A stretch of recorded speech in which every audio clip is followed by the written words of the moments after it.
তুই এটা কোথা থেকে নিয়ে আসলি? আমি কেটে দেই। আচ্ছা, কি কথাটা কয়ে থেকে যাও, প্রমাণ ছাড়াই কয়ে থেকে যাও। কোন সুব্রত এইভাবে ডিম খায়?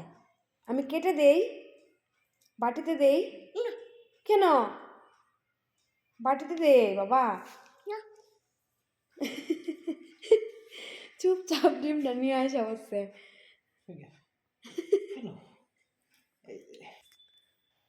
একটা ডিম খাওয়া শেষ, আবার আরেকটা ডিম নিতে আসছে। কেমন দুষ্টু! হ্যাঁ, আমি ডিম রান্না করার জন্য এখানে সিদ্ধ করে রেখেছি। হ্যাঁ, এখান থেকে নাগাল পেয়েছে, ডিম নিয়ে দৌড়। আবার আসছে, একটা খাওয়া শেষ, আবার আসছে ডিম খেতে। মিষ্টি ডিম খেতে এমনি ভালোবাসে, আমি বলছি দাও।